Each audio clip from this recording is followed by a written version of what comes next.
Era uma vez um homem que tinha belas casas na cidade e no campo, baixelas de ouro e prata, móveis muito bem trabalhados e carruagens douradas, mas, infelizmente, sua barba era azul, o que o deixava tão feio e terrível que não havia dama ou donzela que não fugisse dele. Uma de suas vizinhas, uma senhora de elevada estirpe, tinha duas filhas muito belas. Ele pediu a mão de uma delas, deixando à mãe a missão de escolher qual seria a noiva. Nenhuma das moças queria casar-se com um tal pretendente e cada uma empurrava-o para outra, incapaz de decidir em casar-se com um homem de barba azul. Além disso, o que ainda mais as desprazia era o fato de que ele já se havia casado com várias mulheres e ninguém sabia o que havia acontecido a elas. Barba Azul, para estabelecer relações com as jovens, levou-as com a mãe, 3 ou 4 amigas íntimas e algumas moças da vizinhança, para uma de suas casas de campo, onde permaneceram 8 dias inteiros, entretidas em caminhadas, caças e pescarias, bailes e banquetes. As convidadas mal dormiam e dedicavam as noites às diversões. O tempo passou tão agradavelmente que Cadete, uma das filhas, julgou que o anfitrião não era dono de uma barba assim tão azul e que parecia, de fato, um homem honrado, e, quando voltaram para a cidade, celebraram o casamento. Um mês depois, o Barba Azul disse à esposa que era obrigado a fazer uma viagem à província, de pelo menos 6 semanas, para tratar de um assunto importante.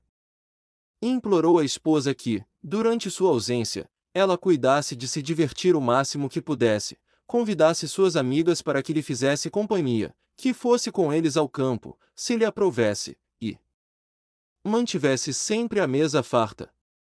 Aqui estão, disse ele, as chaves dos 2 grandes guarda-móveis.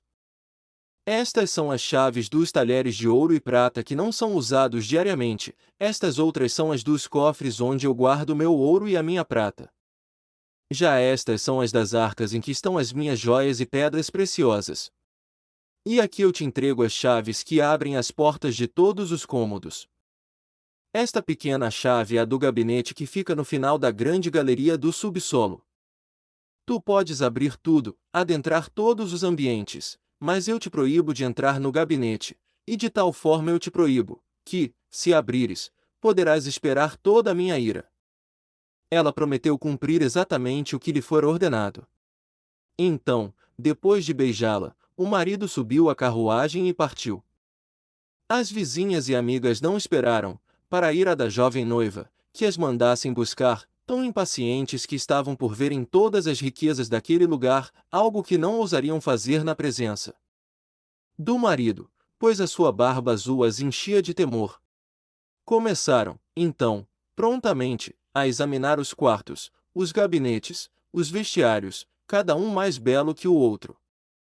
Depois, subiram aos guarda-móveis, onde puderam admirar suficientemente a beleza das tapeçarias, das camas, dos sofás, dos guarda-roupas, dos guiridons, das mesas e dos espelhos, que reproduziam imagens da cabeça aos pés, cujas molduras, algumas de vidro, outras de prata dourada, eram as mais belas e magníficas que se poderiam ser vistas. Não paravam de exagerar e invejar a felicidade de sua amiga, que, no entanto, não se aprazia em contemplar tantas riquezas, impaciente que estava em abrir o gabinete do subsolo. As vizinhas e amigas não esperaram, para a ira da jovem noiva, que as mandassem buscar, tão impacientes que estavam por verem todas as riquezas daquele lugar, algo que não ousariam fazer na presença do marido, pois a sua barba azul as enchia de temor. Começaram, então, prontamente, a examinar os quartos, os gabinetes, os vestiários, cada um mais belo que o outro.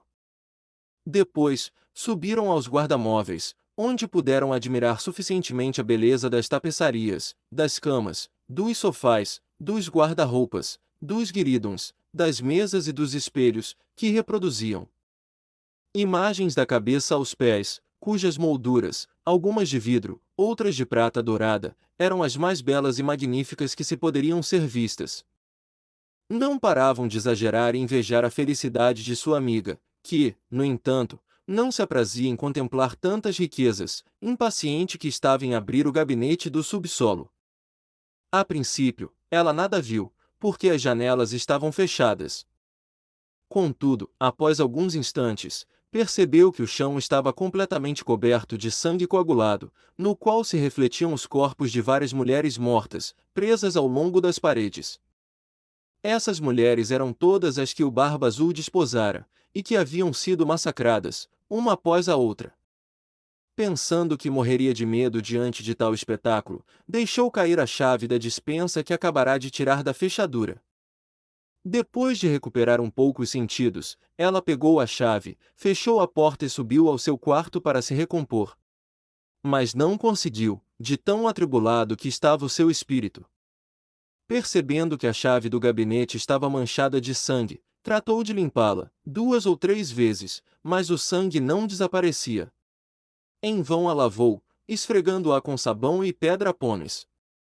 Contudo, o sangue permanecia sempre, pois a chave era encantada e não havia como limpá-la completamente. Quando se removia o sangue de um dos lados, ele reaparecia no outro.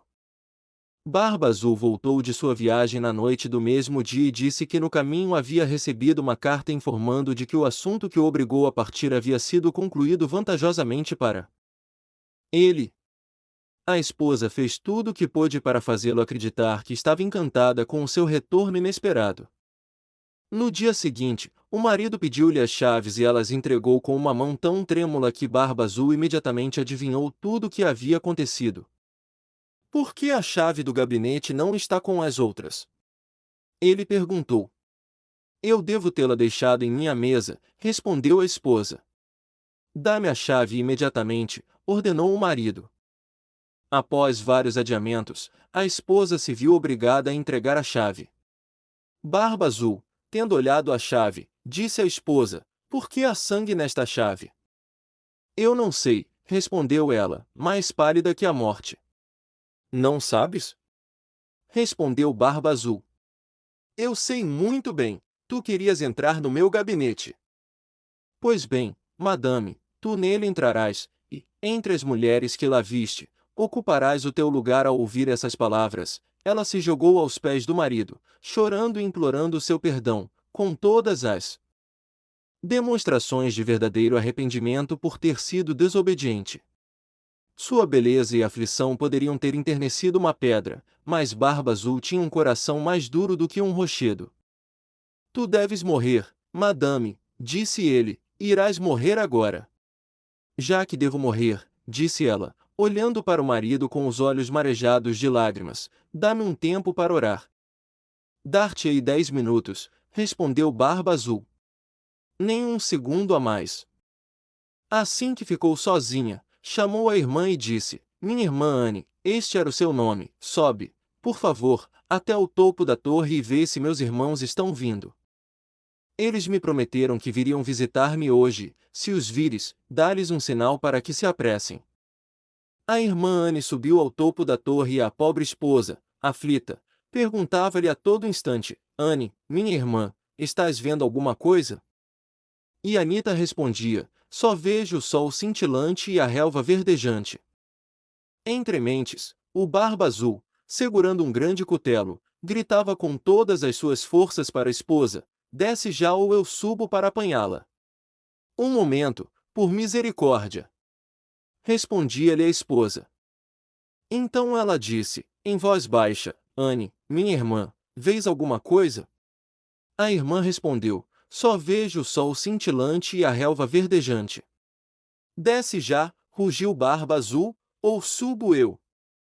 Estou indo, respondeu a mulher, e, depois, perguntou: Anne, minha irmã, alguém vem vindo? Sim, vejo uma grande nuvem de poeira que daqui se aproxima. São meus irmãos? Ai, minha irmã, não.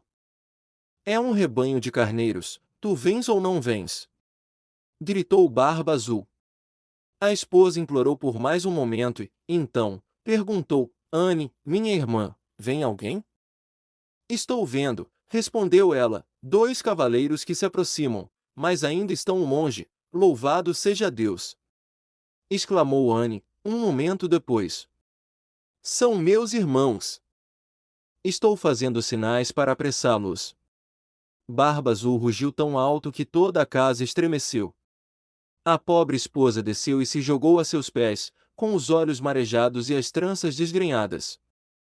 Não adianta, disse o Barba Azul, tu tens que morrer. Então ele a agarrou pelos cabelos com uma mão e brandiu o cutelo com a outra para cortar-lhe cabeça. A pobre mulher voltou seu olhar moribundo para ele e rogou que lhe concedesse alguns segundos. Não, não, disse ele. Encomenda a Deus a tua alma. E ergueu o cutelo. Naquele momento, bateram a porta com tanta força que o Barba Azul imediatamente se deteve.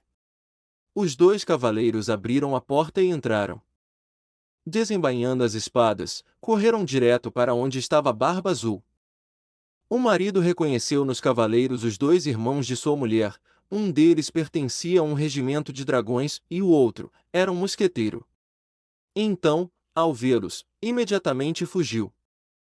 Mas os dois irmãos o perseguiram tão de perto que o alcançaram antes que ele pudesse chegar aos degraus de fora. Então, retalharam-lhe o corpo com suas espadas e o deixaram morto. A pobre mulher estava quase tão morta quanto o marido e não teve forças para se erguer e beijar os irmãos. Descobriu-se que Barba Azul não tinha herdeiros, portanto, sua esposa tornou-se dona de todas as suas propriedades. Ela empregou parte da fortuna para casar sua irmã mais nova com um jovem cavalheiro, que a amava há muito tempo, outra parte, usou-a para comprar as patentes de capitão para seus irmãos. O restante do legado ela reservou para si mesma, casando-se com um homem muito digno e honrado, que a fez esquecer os momentos tristes que havia passado com o Barba Azul.